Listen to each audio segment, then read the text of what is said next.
अगं तू आल्यापासून नीट बोलणंच नाही झालं आपलं. मला सांग, घरी सगळे व्यवस्थित आहेत ना? सपना, तर यापुढे तुला कसली काही मदत लागली ना तर मला सांगा, मी माझ्या परीने मदत करेन तुला.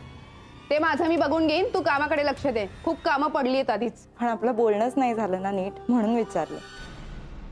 आणि आता कधी कुणाला काय मदत लागेल सांगता येत नाही ना. उगाच मला लाडीगोडी लावायचा प्रयत्न करू नकोस बरं का तू. मी इथे नसताना मम्मीला कोणी कोणी आणि कसा त्रास दिलाय ना मला खूप चांगलं माहितीये.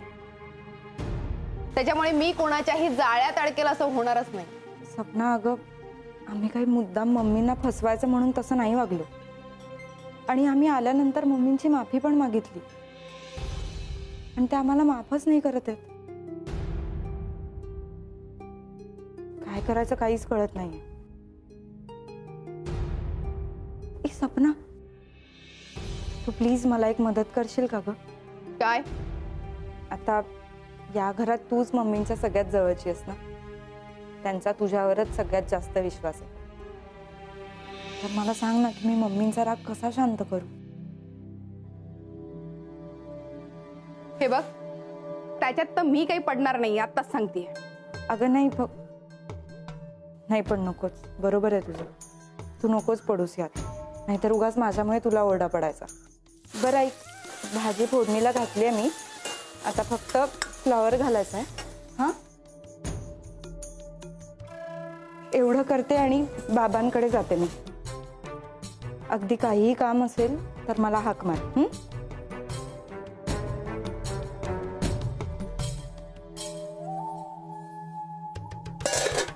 आलेच. एवढं तुसडेपणाने मी हिच्यासोबत बोलतीये तरी हिला काहीच फरक पडत नाहीये. बाबा, आता हळूहळू का होईना पण तुमची तब्येत सुधारतीये छान. आणि मला खात्री आहे की आता लवकरच तुम्ही पूर्णपणे कोमातून बाहेर याल. मला खूप गप्पा मारायच्या आहेत तुमच्या बरोबर. गप्पा म्हणजे आता कसं फक्त मी बोलते आणि तुम्ही ऐकता, तेव्हा तसं नाही चालणार. तेव्हा तुम्ही बोलायचं आणि मी ऐकणार. तुम्हाला खरं सांगू का, एक मी या घरात परत यायला ना तुम्ही एकमेव कारण आहात. तुमच्यासाठीच परत आले. मला तर माहितीये मम्मींचं मन जिंकायला मी किती काय काय करते. मम्मींचं मन जिंकायच्या नादात मी माझ्या घरातल्यांच्या मनातून उतरत चालले. हे पण बरोबर नाही ना. एका कोणाचं तरी मन राखायला मी दुसऱ्यांचं मन मोडते. बाबांची खूप आठवण येते आज. बोललेच नाहीये ना त्यांच्याशी. तुम्हाला माहितीये असा एकही दिवस गेला नाहीये की मी बाबांशी बोलले नाहीये. आणि आता मम्मींना सांगितलंय की त्यांना फोन नाही करणार तर त्यांची अजूनच आठवण येते.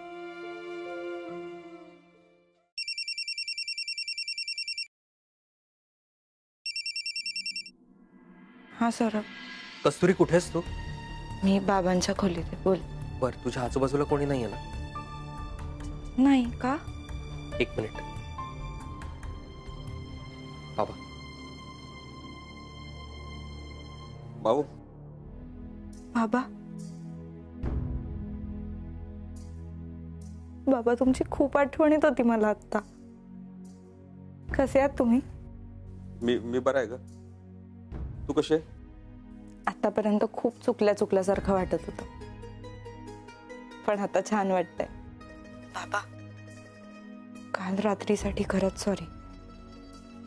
ते ऍक्च्युली मला कळलं. काय बोलू नकोस. मी तुला काय विचारलंय का? मग फोन मेसेज करत जा ग. आणि एक गोष्ट लक्षात ठेव, मी कायम तुझ्या बरोबर. ओ बाबा, आईला देता का फोन जरा? हॅलो माऊ, कशी आहेस ग? तुझी खूप काळजी वाटते.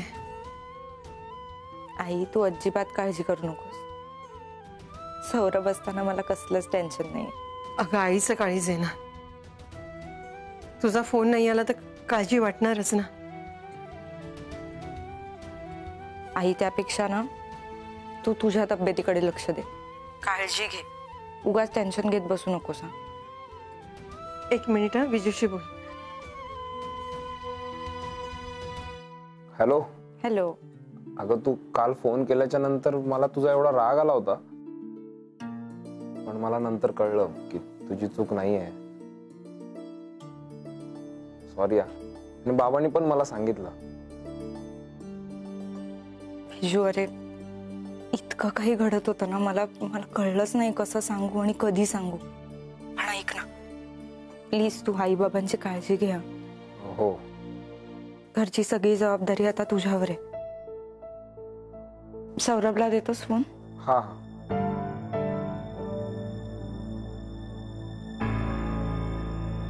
बोल कस्तुरी, कसं वाटलं आईबाबांशी बोलून? खूप. सौरभ, पण मी मम्मींना म्हणाले होते की मी फोन नाही करणार.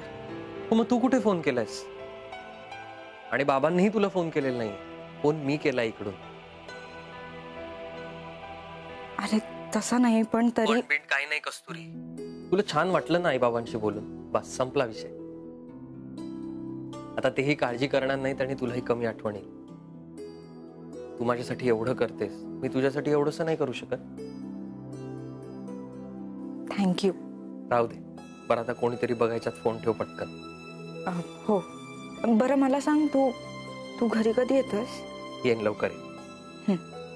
ठेवते. बाय. बाय.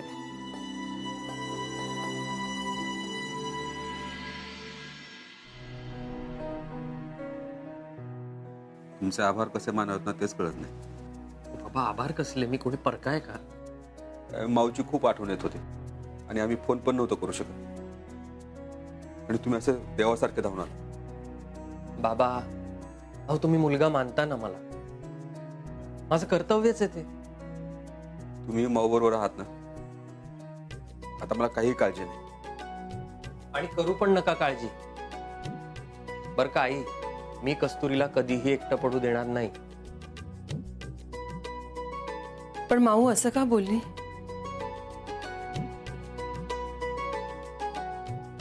आता यांना सगळं खरं सांगितलं तर परत काळजी करत बसते. जावई बापू, काय झालं? हो काही नाही, एवढं काही नाही. आता एका घरात राहून संसार करायचा म्हणजे छोटी मोठी भांडणं तर होणारच. त्यात सासू सुनांचं तर तुम्हाला माहितीच आहे. कधी गोड कधी कडू असं छोटंसं भांडण झालं काल. आणि कस्तुरी भांडण झाल्यावर म्हणाली आता मी घर सोडून कधीच जाणार नाही. आणि भावनेच्या भरात तिने तुम्हाला फोन करून सगळं सांगितलं. आणि स्वतःच रात्रभर रडत बसली होती की आता माझ्या आईबाबांना कसं वाटेल, काय वाटेल.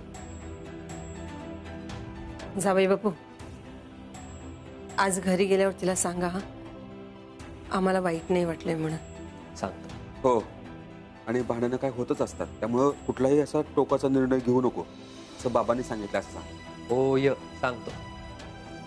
जावई बापू, यापेक्षा काही वेगळं कारण नाहीये ना? आई, आता भाऊजी बोलतात मग तेच कारण असेल ना? हो, म्हणजे मी आपलं असंच विचारलं. तुम्हाला राग नाही ना आला? नाही अजिबात नाही. अहो तुम्हाला काही विचारलं पण नाही. अगं विचारताना काय पाणी काय? नाही म्हणजे ह्या गोंधळात खरंच राहून गेलं. मी पाणी आणते आणि जेवूनच जायचं. हा नाही आई, पाणी नको, आपण जेवायचं नंतर बघू. बाबा मला आपल्या त्या घराची चावी देता का? काय सामान राहिले का? नाही सामान तर आहेच आहे, पण आता आम्ही तिथे राहत नाही म्हटल्यावर चाळीतली लोक चर्चा करत असतील. भाऊजी, आता ही काय विचारण्याची गोष्ट आहे का? ती दुसऱ्या दिवशीच सुरू झाली होती. म्हणूनच म्हटलं मी जाऊन बघून येतो. बाबा द्या. हा.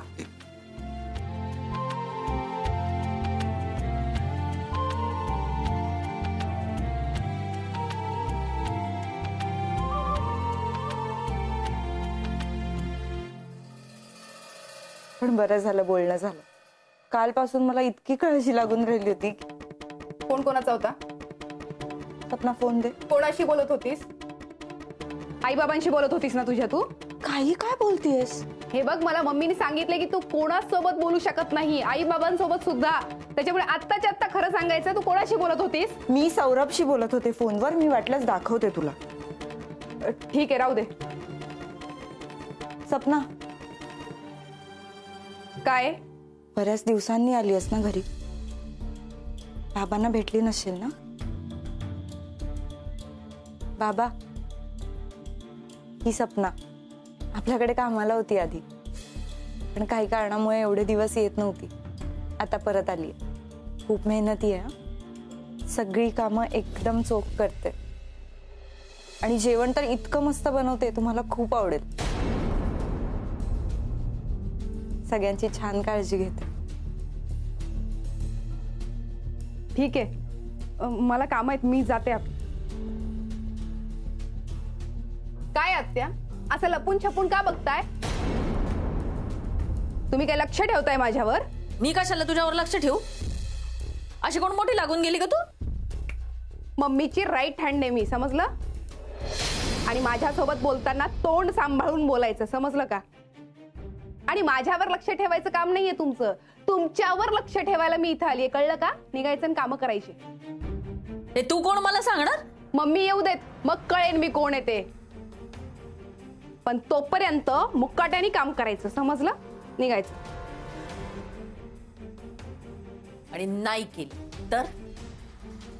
नाही गेली तर मम्मीना सांगून तुम्हाला बाहेर काढीन, कळलं? सपना,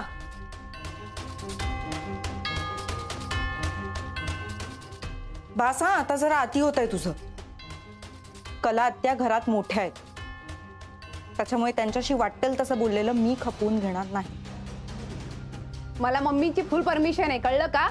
आता मी इथे फक्त कामवाली बाई नाहीये, माझं काम आता काहीतरी वेगळं आहे आणि त्याच्यासाठी मम्मीने बोलवलंय. मी एका खास कामासाठी इथे आली आहे. मग मी पण आता या घरात फक्त नर्स नाहीये, या घरची सून आहे मी. त्याच्यामुळे बोलताना शब्द सांभाळून वापरायचे. या घरातल्या मोठ्या माणसांचा अपमान झालेला मला चालणार नाही. आणि तू तेवढंच करायला आली असशील ना, तर यापुढे तुला तुझी जागा दाखवून द्यायलाही कमी करणार नाही. काय म्हणालीस? काय ग, काय म्हणालीस आता? मोठ्यांचा अपमान झालेला चालणार नाही आणि तुझा बाप तुझा हात धरून जेव्हा घरातनं घेऊन चालला होता, आमच्या घरातल्या सगळ्या लोकांचा अपमान होत होता, तेव्हा कुठं होतं ग हे बोलणं? नक्की कोणाच्या बाजूने उभं राहायचं तेच कळलं मला. बोल की, आता का शांत ग? मग अशी सपनाला बोलत होतीस, आता का शांत बसलीस?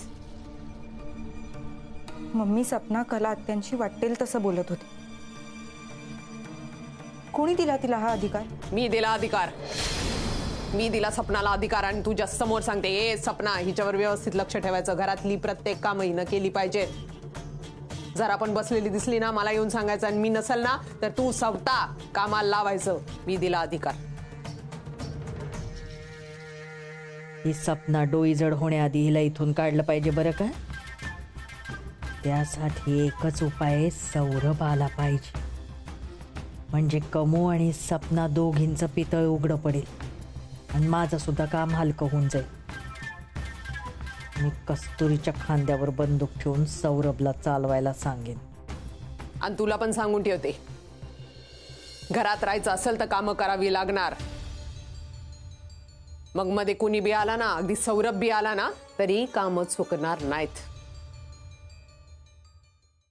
मम्मी, मी सगळं काम करायला तयार आहे, पण माझा फक्त एवढाच मुद्दा होता की सपनाने कला आत्यांशी असं बोलायला नको होतं. सपना आणि कला आत्यामध्ये काय चाललंय ते त्या त्यांच्या दोघी बघून घेतील. तुझा मध्ये पडण्याचा काय संबंध? स्वतःपुरता संबंध ठेवायचा.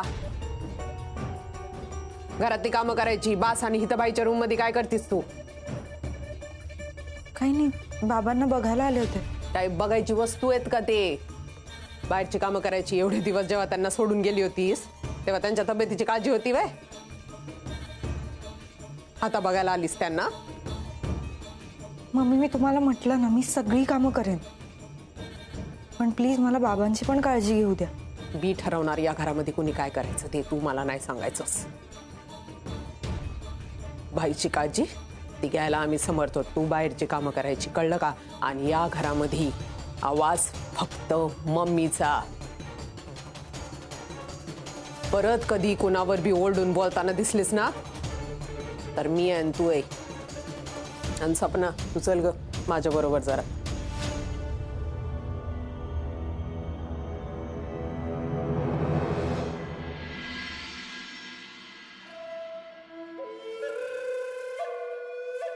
कस्तुरी,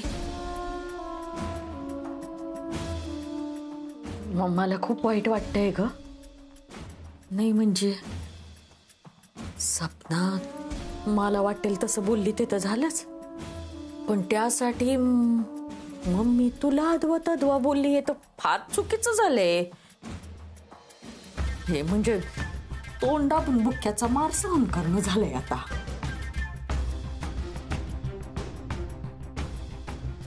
मम्मी एक सांगायचं होतं.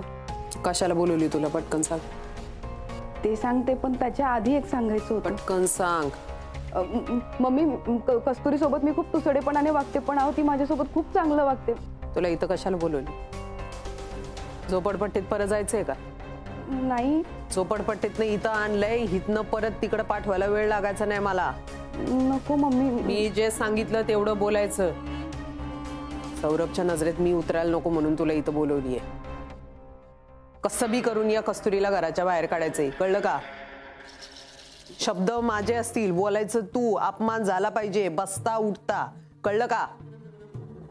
हो पण मम्मी जर ती चुकतच नसेल तर? चुकीची वागते हे पटवून द्यायचं वारंवार डोक्यात.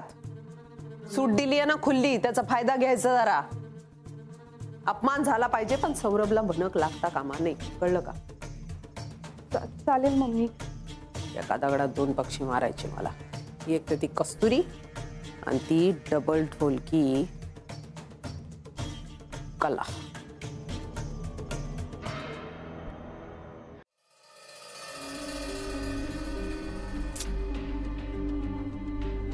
ये ना बाबा लवकर. अजून कसं येईना हा. रोज या वेळेला आलेला असतो. उशीर केला तर माझं सगळं प्लॅन असेल.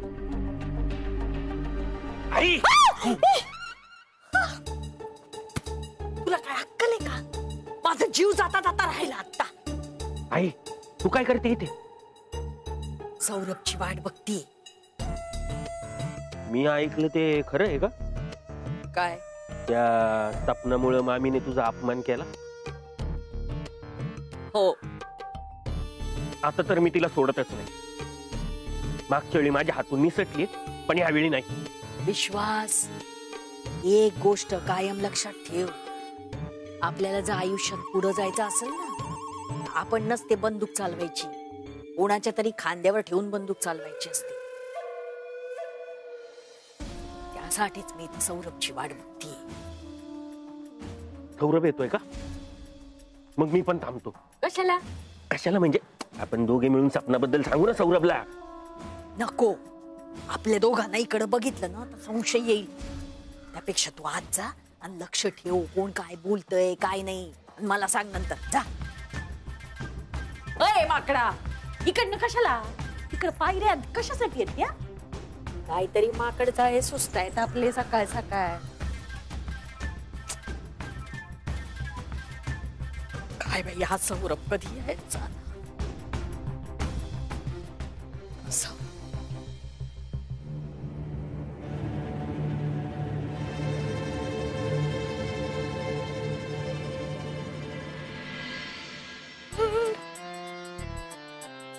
आत्या काय झालं? इकडे का उभी आहेस? आज चाललंय ना ते. काय झालं? परत कस्तुरी आणि मम्मी मध्ये भांडण झालं का? नाही. मग एक वेळ ते चाललं असतं बाबा. त्या सासू सून आहेत, भांडण होणारच. ही सासू ही सून चाललं असतं ते. नक्की काय झालंय मला सांगशील का? ती आल्यामुळे घरात जावंसच वाटत नाही. कोण? ती सपना. सपना परत आली? हो. आणि नुसती आलीच नाहीये बरं का, फार बदलूनच आलीये. पहिल्यासारखी राहिली नाही बाबा ती. सगळ्यांना घालून पाडून बोलतीये. काहीतरी गैरसमज झाला असेल आत्या. सौरभ, अरे बाबा माझा गैरसमज होऊ शकतो, पण ती सगळ्यांनाच बोलतीये. आणि कस्तुरीचं तर. कस्तुरीचं काय? आज जाऊन बघ बाबा, तुझी बायकोच तुला सांगेल आता.